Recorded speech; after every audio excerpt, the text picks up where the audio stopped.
आपल्या सर्वांचे मार्गदर्शक सन्माननीय सचिव तसेच आढावा बैठकीचे प्रवर्तक माननीय श्री प्रेमराजजी भाला यांनी आपले स्थान ग्रहण करावे अशी मी त्यांना विनंती करते। निरीक्षण समितीचे सन्माननीय सदस्य यांनी सुद्धा आपले स्थान ग्रहण करावे अशी मी त्यांना विनंती करते। व्यासपीठावर उपस्थित सर्व मान्यवरांना विनंती करते की त्यांनी सरस्वती पूजन व दीप प्रज्वलन करावे।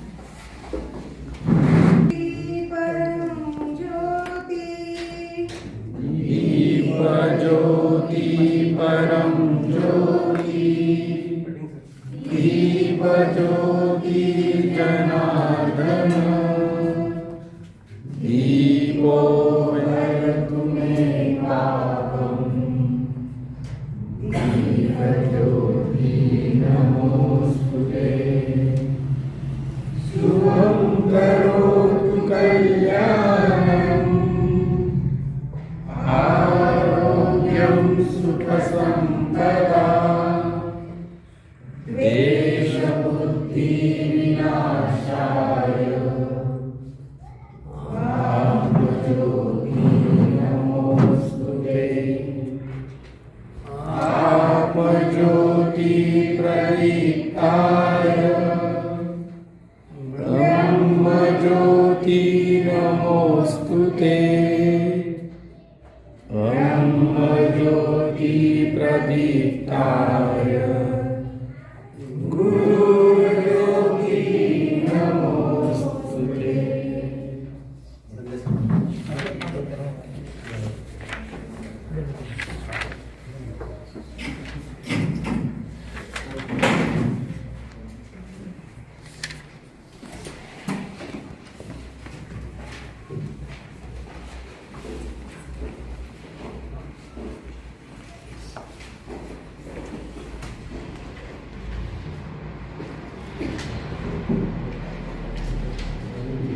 शिक्षण प्रसारक मंडळाचे सन्माननीय संचालक आढावा बैठकीचे अध्यक्ष माननीय श्री गोपाल बोरासकर यांचे स्वागत श्री सतीजी कोल्हेकर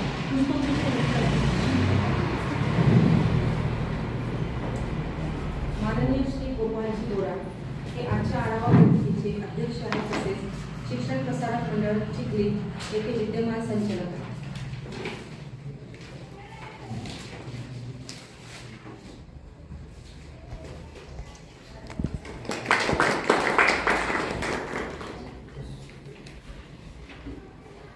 आमचे मार्गदर्शक शिक्षण प्रसारक मंडळाचे सन्माननीय सचिव माननीय श्री प्रेमराजजी भाला यांचे स्वागत विद्यालयाचे उपप्राचार्य माननीय श्री श्रीपाद चंदेकर करतील अशी मी त्यांना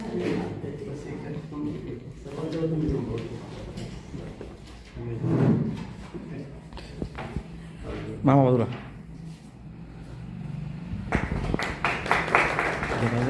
हात लावा। निरीक्षण समितीचे सन्माननीय सदस्य माननीय श्री खशीम सर यांचे स्वागत सौ भाऊसा मॅडम।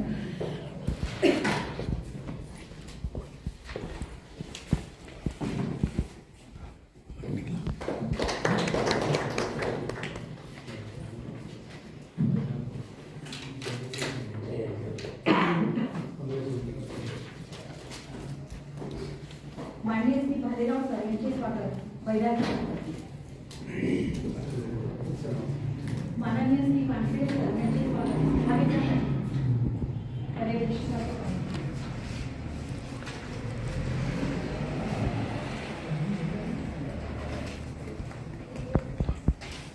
माननीय श्री जावळे सर यांचे स्वागत महाराज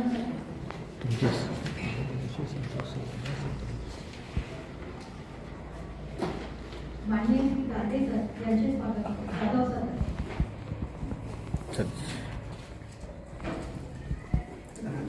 आहे ना गणित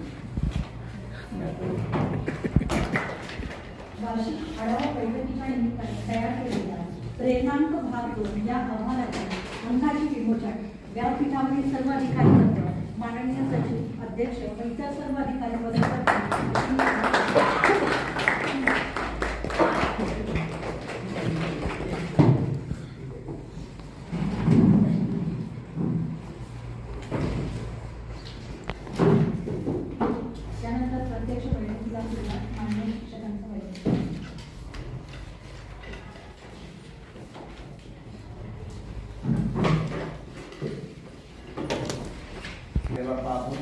शाळा समितीच्या 7 बैठकी झालेल्या आहेत.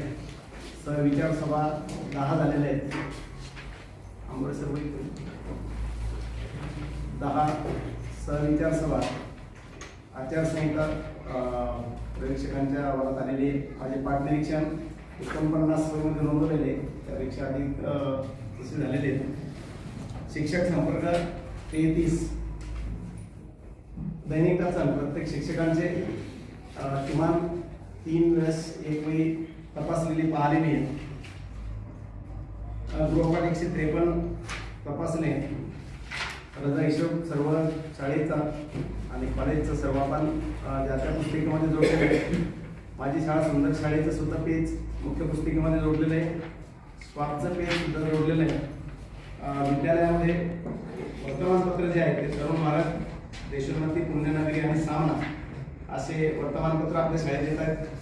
पुढील वर्षीचे नियोजन सुद्धा ते पेज आपण आपल्या मुख्य पुस्तिकेमध्ये जोडले आहे.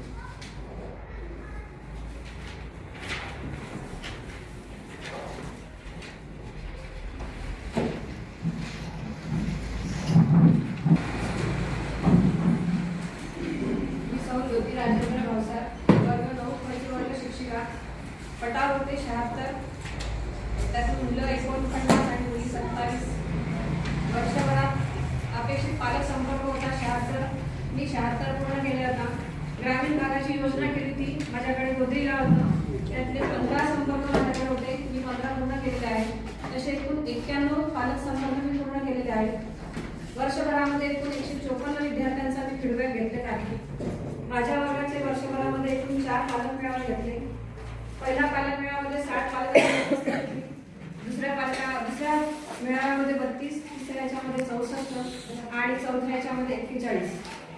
किरकोळ रजा मी 9 घेतलेल्या आहेत. अर्जित रजा मी 4 घेतल्या. वर्षभरामध्ये मी एकूण 13 रजांचा उपयोग घेतला. विषय समितीच्या मी मराठी आणि भूगोल विषय समितीची सदस्य होती. वर्षभरामध्ये दोन्ही विषयांच्या 11 बैठकी झालेल्या आहेत. आपलं प्रसाद कोणत्या वर्गात आहे? प्रसादचं BE कम्प्लीट झालं. काय करतो तो? आता तो सर्व्हिसचा इंटरव्ह्यू चालू आहे. आता BE वैष्णवीचं BSc कम्प्लीट चालू आहे. लास्ट इयर आपल्या इथे सहविचार सभा एकूण 10 तुमच्या झाल्या. बाकीच्या ह्या आहे का? हां,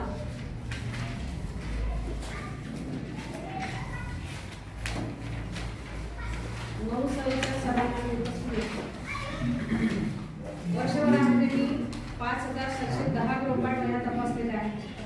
स्नेह संमेलनामध्ये माझे एकूण 76 विद्यार्थी सहभागी झाले होते. शैक्षणिक सन 2 ऑगस्ट रोजी गेली होती. 74 विद्यार्थी त्याच्यामध्ये सहभागी होते.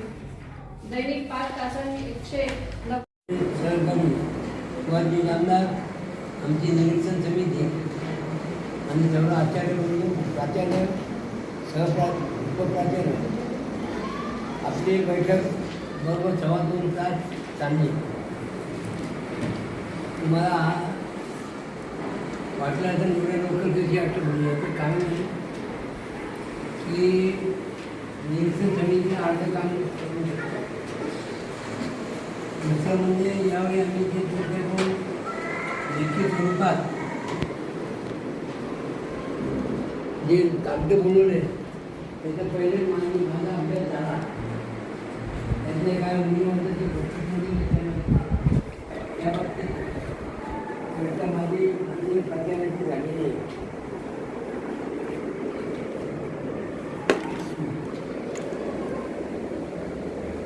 यावर्षी आपल्याला विज्ञान आणि गणित आणि अन्य विषय याचे चार्ट म्हणून पालक मेळाव्यात ठेवायचे एवढं नक्की त्याला सुरू त्याचं आणि पालकाचे अभिप्राय घेऊन त्या बाबतीत गृहपाठाची तुमच्याकडे नोंद भरपूर आहे. खरं प्रामाणिकपणे गृहपाठ तपासल्या गेल्या असतील. प्रामाणिकपणे वाक्य याच्यासाठी वापरलं की गृहपाठ हा एक आरसा आहे आपल्या शाळेचा. विद्यार्थी घरी गेल्यानंतर गृहपाठ करतात मग आई वडिलांना वाटतं तो अभ्यास करू राहिला. तो गृहपाठ देताना त्याचं तपास केलं पाहिजे. काना वेलांटी मंत्रा इंग्रजी शब्द हे जे चूक असेल तर त्याच्यावर आपण लाल शाईनं काहीतरी केलं पाहिजे. आणि त्या विद्यार्थ्याला एखाद्या विद्यार्थ्याला दररोज एका विद्यार्थ्याला कधी चूक लक्षात आणून द्यायची. म्हणजे त्या गृहपाठाला आता काही आई वडील हुशार आहे. तुम्ही आपल्या इथं 50% विद्यार्थी काही मागातले आहेत आणि काही शिक्षकाचे विद्यार्थी मुलं आहेत. तुम्ही गृहपाठ देताना तपासलं कसं त्याच्यावर खूप बारीक लक्ष राहणार आहे. फीडबॅक जी संकल्पना आहे ही अजूनही परिपूर्ण होत का नाही त्याचं हे चिंतन करायला विषय आपला. तर आपण हे पहा, आपण या कुटुंबात राहतो, आपण एकमेकांचे विचार केले पाहिजे, या बाबतीत चिंतन केलं पाहिजे. खरं अपेक्षित फीडबॅक काय, त्याचा मागचा उद्देश काय आणि का घेतलं पाहिजे या बाबतीत तुम्हाला खूप गांभीर्यानं लक्ष दिलं पाहिजे. तुम्ही एक आरसा आहे आपला फीडबॅक. ते हे जे आपले बारकावे आहे त्याचा आता क्रीडा विभाग आहे. यावर्षी क्रीडा विभागाला थोडीसाठी कालच्या बैठकीत बोलणं झालं. या जे सुरुवातीला क्रीडा विभाग, गीतमंच, परिपाठ, यावर्षी परिपाठाची आपण पद्धत बदलली. ज्या वर्गाचे विद्यार्थी परिपाठाला उभा राहील त्या वर्गाचा पालक म्हणजे शिक्षक तो समोर येईल. समजा गोपाळ कुलकर्णीच्या वर्गातला विद्यार्थी आहे, 3 विद्यार्थी 4 विद्यार्थी राहतात. दिनविशेष काय काय राहतं ते पुन्हा बातमी, दिनविशेष, सुविचार, प्रश्न विचारतात. त्याच्यासाठी आपल्याला जे वर्ग शिक्षक आहे त्यांना त्याच्यासोबत उभं राहायचं आहे. कोणते शिक्षक हा परिपूर्ण व्हायला पाहिजे. कोणत्याही विषयात त्याला घातलं, कोणत्याही विषयाचं काम दिलं तर त्याला यायला पाहिजे. आता शारीरिक शिक्षक हे आपल्याला भेटत नाही. पुढं माझ्या भविष्यात तयार होतील का नाही BPED, मला काही ते BPED पण झालं का हो? चालू कुठं एकही अर्ज येत नाही. आपल्या DMS कॉलेजमध्ये BPED पाहिजे. परंतु माझं म्हणणं असं आहे की आता तुम्ही BEd झालेले आहे. BEdमध्ये जे विषय तुम्ही शिकले असतात, परंतु तुम्हाला समजा सायन्स आहे, गणित आहे, हा विषय तुमचा मुख्य आहे. परंतु अन्य विषयामध्ये तुम्हाला यायला पाहिजे. याच्यासाठी तुम्हाला जे दायित्व देतील ते आपण कसं परिपूर्ण करूया त्याकडे लक्ष द्या.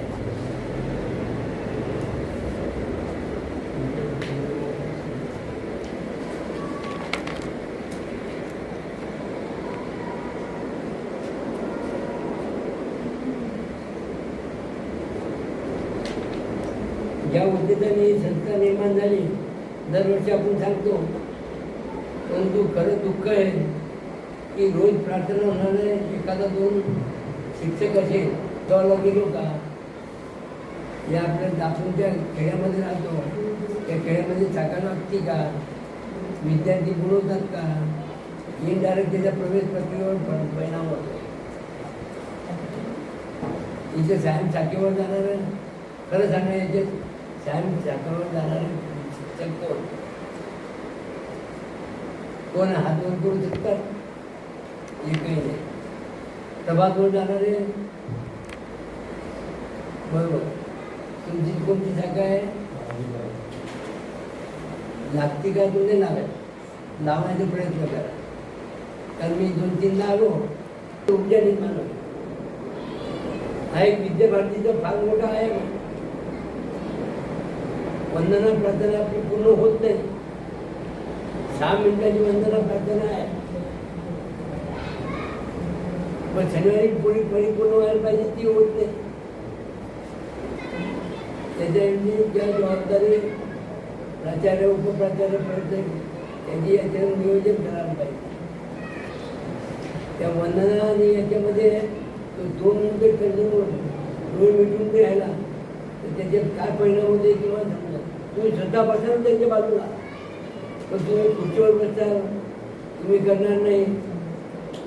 आपल्याला स्वतःला केलं पाहिजे, तेव्हा त्याचा तुम्हाला अनुभव येईल.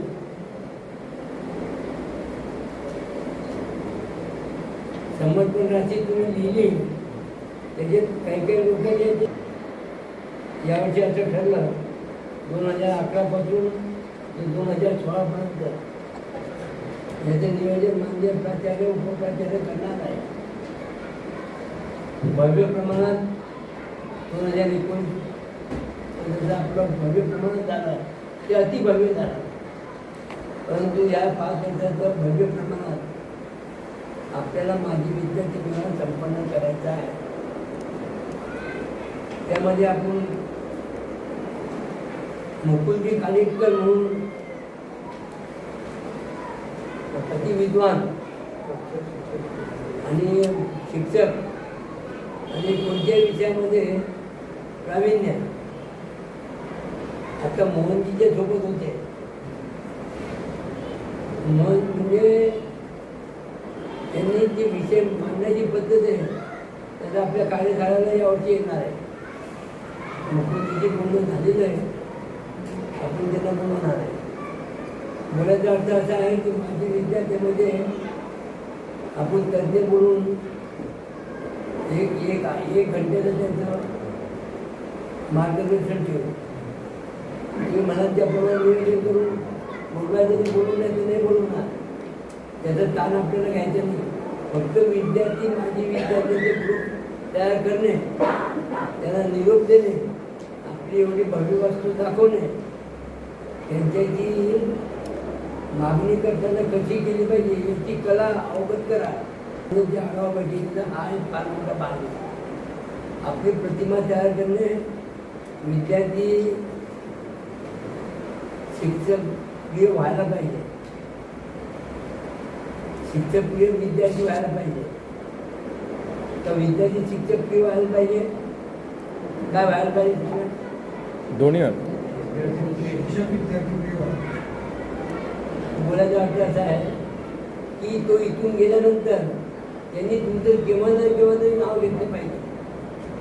आणि तो आपल्या शाळेचा विद्यार्थी आहे हे तुम्हाला ते सांगा नक्की. आजही आपली प्रतिमा अशी चांगली आहे की तुम्ही ती जोपासली, आदर्श नाव कायम ठेवलं. त्याच्यासाठी तुमचं खूप खूप कौतुक करतो, अभिनंदन करतो. खरं म्हणजे पण हे जोपासा. परंतु माझं तुमचं नाव झालं म्हणजे इनडायरेक्ट आम्हाला आपल्या शाळेचं नाव होईल, शाळेचं नाव झालं म्हणजे संस्थेचं नाव होईल. त्याच्यानंतर आम्हाला त्याचं स्वतःला इनडायरेक्ट त्याचा लाभ होतो. आजही आपल्या याच्यातले एक जुने जेवढे डॉक्टर लोक आहे, आज 95% आपले माजी विद्यार्थी आहे. आता आपण 2010 पर्यंत घेतलं, पण तो मागच्या ह्याच्यात मी केलं तर मी आता 3दा मागितलं त्या याला विनोद माहितीला. माझी बॅच त्या माझ्या बॅचमध्ये माझ्या 8-10 विद्यार्थ्यांसोबत माझ्या मित्राचे फोन आले, आम्हाला गेट टुगेदर घ्यायचं. तरी मला पुन्हा वापस त्यांना दिलं, तुम्ही देत द्या 72 बॅचमध्ये बँकेटमध्ये होतो. तर बोलायचं अर्थ यावर्षी माझी विद्यार्थी मेळावा आज संपन्न करायचा. एका दिवसात झालं चालेल, त्याचं आपल्या ग्रुपप्रमाणे कसं करता येईल त्याप्रमाणे करा. कारण संख्या जास्त आहे.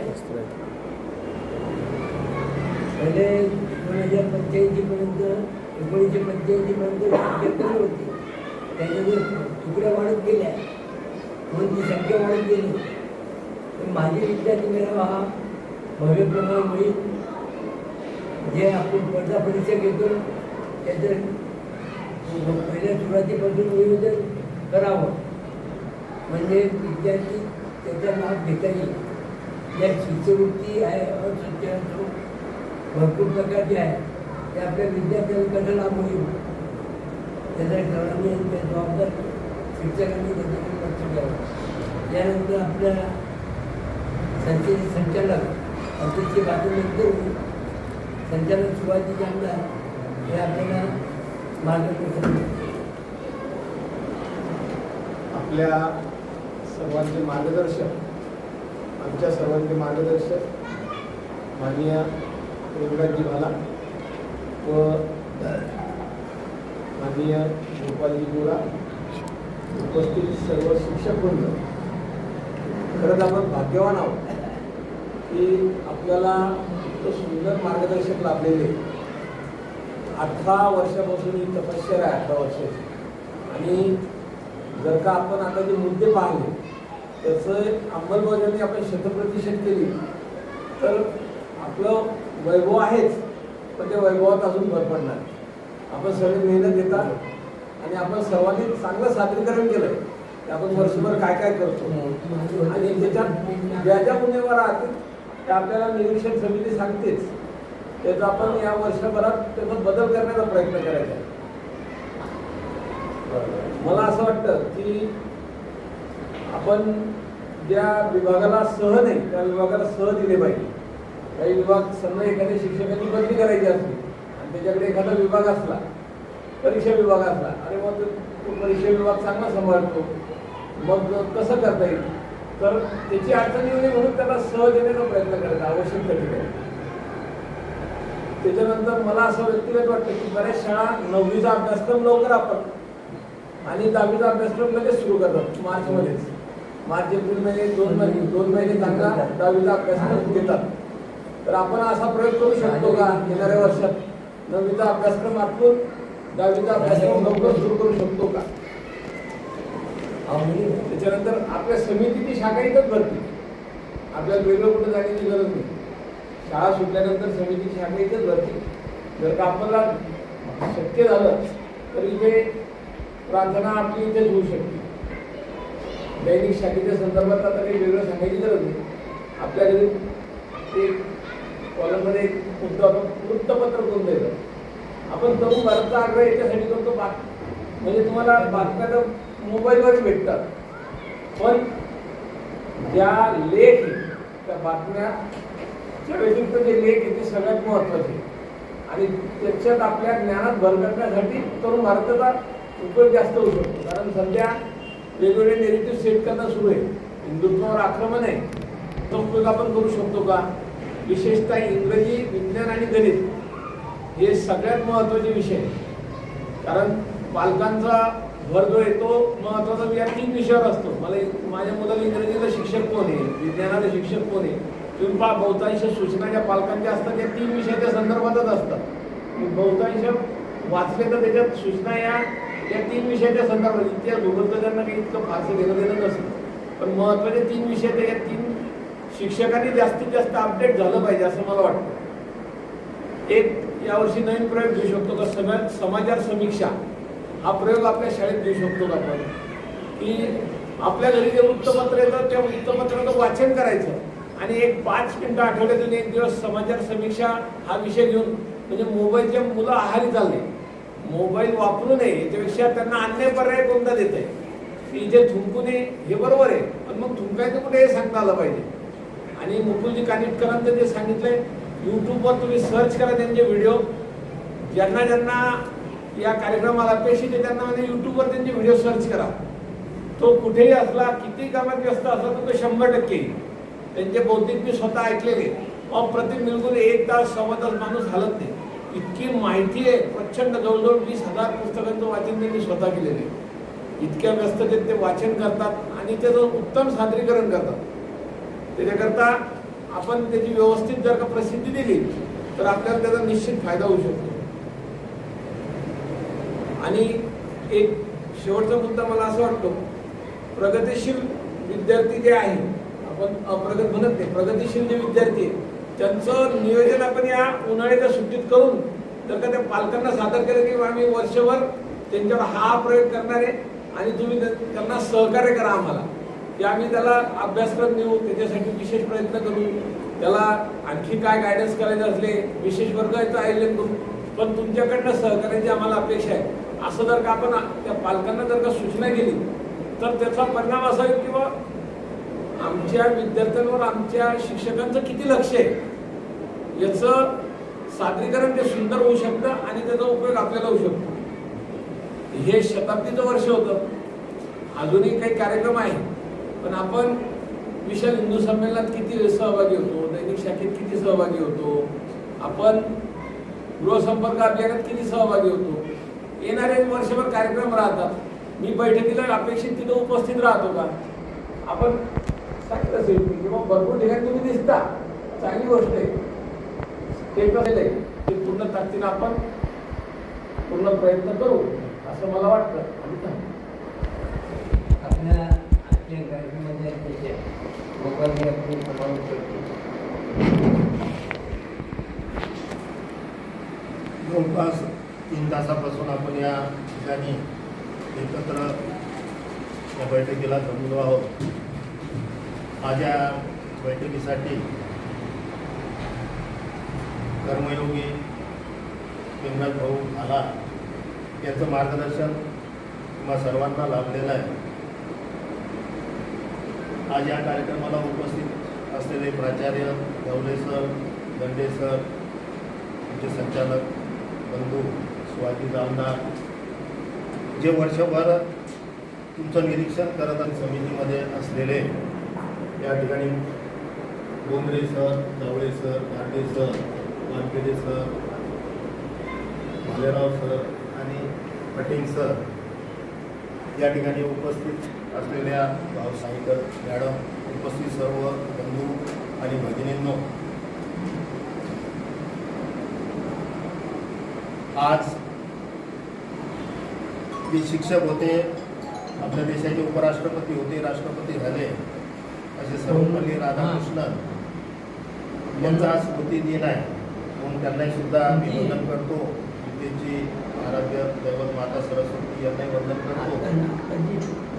फक्त काही गोष्टी या ठिकाणी तुम्हाला सांगू इच्छितो की आपल्या शाळा म्हणजे आपलं हे मंदिर आहे, या मंदिराचे आपण पुजारी आहोत आणि विद्यार्थी आपले दैवत आहे आणि पालकाशी संपर्क म्हणजेच आपल्या शाळेचा आत्मा आहे आणि या आत्मार आम्हाला भेटण्यासाठी प्रत्येक जण दरवर्षी त्याच्या घरी जात असतो. परंतु तुमच्या वया पाहिल्यानंतर, कारण की मी एक शिक्षकच होतो आणि या वया पाहिल्यानंतर असं लक्षात येते की बऱ्याचशा ज्या काही सह्या येतात, या सह्या काही आपण केलेल्या असतील किंवा काही विद्यार्थ्याकडून केलेल्या असतील, पालक घरी नसतील, जी काही अडचण असेल, परंतु मला असं वाटतं की या पालक संपर्काच्या माध्यमातून आपली जी शाळा आहे, या शाळेची जर आपल्याला प्रगती करायची असेल तर पालक संपर्क हा सगळ्यात महत्त्वाचा जो काही शाळेचा गाभा आहे असं मी मानतो. तुम्ही सर्वांनी सांगितलं की आमचा पालक संपर्क जेवढे विद्यार्थी आहेत तेवढा पालक संपर्क झालेला आहे. ठीक आहे, झालेला असेल, तुम्ही गेलेले असाल, परंतु पुढच्या वर्षीपासून या पालक संपर्कामध्ये भाऊची परवानगी घेऊन थोडा बदल आपण या ठिकाणी करावा असं मला वाटते. पालक संपर्क करत असताना ज्या पालकाच्या जो वर्ग शिक्षक आहे त्या वर्ग शिक्षकांनी त्याच वर्गातील विद्यार्थ्यांच्या घरी जायचं आहे, कारण की 3 वर्ष ते विद्यार्थी आपल्याकडे असतात. 8वीला आपण, 9वीला, 10वीला आपण वर्ग शिक्षक असतो आणि एका वर्षामध्ये त्यांच्या घरच्या पालकाशी काही ओळख होऊ शकत नाही किंवा विद्यार्थ्याशी जवळीक आपल्याला करता येत नाही. म्हणून 8व्या वर्गाचे जे वर्ग शिक्षक असतील त्यांनी 8वीचाच पालक संपर्क करावा. पालक संपर्क केल्यानंतर या वयामध्ये 2-3 फोटो लावलेले दिसत आहे. ज्या घरी आपण संपर्क करू त्या घरचा फोटो त्या पालकासोबत आपला असावा आणि तो फोटो जी काही आपण या ठिकाणी माहिती भरत आहोत त्या माहिती त्या ठिकाणी भरलेले त्याच्या पाठीमागे लावावा, म्हणजे तुम्ही त्या घरी संपर्क केला असं त्या पालकालाही वाटेल, तुम्हालाही सुद्धा त्याचं समाधान लाभेल. आणि ही वही जेव्हा 2-3 वर्षानंतर तुम्ही तुमच्याजवळ असेल किंवा शाळेत असेल तर आपल्याला ते विद्यार्थी आपल्याला ओळखता येईल. तर हा बदल त्यामध्ये करावा असं मला वाटते. जे वर्ग शिक्षक नाही त्या वर्ग शिक्षकांनी एकतर विद्यार्थी वाटून घ्या किंवा त्या वर्ग शिक्षकाला सर हे मान्य प्राचार्याच्या सल्ल्याने ते करावं असं मला वाटते. यातून फायदा हाच होणार आहे की आपला प्रत्येक घरी संपर्क होणार आहे, प्रत्येक घरी आपण जाणार आहोत. एखाद्या वेळेस एखादा पालक जर घरी नसेल तर त्या विद्यार्थ्याच्या आईची सही घ्या, बहिणीची सही घ्या. जर ते अशिक्षित असतील तर त्याचा अंगठा घ्या, कोणाची तरी त्याच्या खाली पुरावा म्हणून सही घ्या.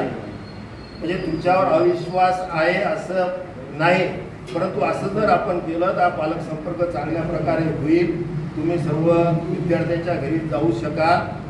एक वर्ष आपल्याजवळ वेळ असतो आणि 1 वर्षामध्ये आपल्या वर्गामध्ये 70 विद्यार्थी असतात किंवा 80 विद्यार्थी असतात. एका महिन्याचं जर नियोजन केलं तर एका वर्षामध्ये त्या विद्यार्थ्याच्या घरी 2 वेळ 3 वेळेस आपण जाऊ शकतो. तर मला वाटते असं तुम्ही करावं. त्याचबरोबर हरित सेनेच्या माध्यमातून तुमच्या इथे वृक्ष लागवड असेल, परंतु 1 वर्ग 1 वृक्ष त्या वर्गाने त्या वृक्षासंबंधी जी काही वर्गणी असेल ती करावी. आणि मोठं वृक्ष माझ्या डोक्याच्या पेक्षाही मोठाले वृक्ष नर्सरीमध्ये मिळतात, लवकर त्याची वाढ होते. असं एक वृक्ष त्यांनी शाळेच्या आवारात लावावं. जागा असेल तर लावावं, नसेल तर त्या ठिकाणी एका वर्गाचं एकतरी झाड कुठेतरी मंदिरावर कुठेतरी आपण लावलं पाहिजे. हा तरी उपक्रम आपण करू शकतो. आणि असं जर तुम्ही केले तर वृक्ष लावत असताना पक्षाला उपयोगी पडतील असेच वृक्ष लावा. त्याची सावली दीर्घकाळ आपल्यालाही मिळेल आणि त्या ठिकाणी बसणाऱ्या व्यक्तीलाही मिळेल आणि पक्षालाही सुद्धा त्या ठिकाणी घरटं घालता येईल. एवढे 2 मुद्दे मला या ठिकाणी सांगायचे आहे. तुमचा खरोखर सर्व अहवाल मी पाहिला, चांगलं वाटलं. मला बरेच दिवसांनी या ठिकाणी तुमच्याशी भेट घेण्याची संधी मिळाली. या अगोदर मी आलो होतो, कॉलेजचं जे काही आढावा बैठक होती त्यामध्ये आलो होतो. फक्त 10व्या वर्गातील शिक्षकांना एक सूचना करतो की 11वी 11वीसाठी जे काही प्रवेशासाठी 11वीचे जे काही कॉलेजचे शिक्षक आहेत त्यांना मदत करा. इतर शिक्षकांनी सुद्धा भरतीच्या संदर्भात मदत करा. आणि एक उदाहरण फक्त सांगतो आणि मी थांबतो. परवाच्या दिवशी डोणगाव या ठिकाणी पडताळणी झाली. मी त्या ठिकाणी गेलो होतो.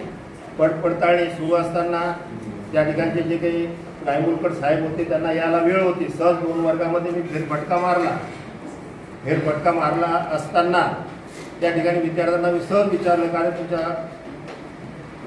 घरी कोणाकोणाच्या घरी शिक्षक येऊन गेले. समितीचं कार्य कसं वाढेल या दृष्टिकोनाने सर्वांनी प्रयत्न करावा. एवढीच आपल्याकडून अपेक्षा व्यक्त करतो. आभार.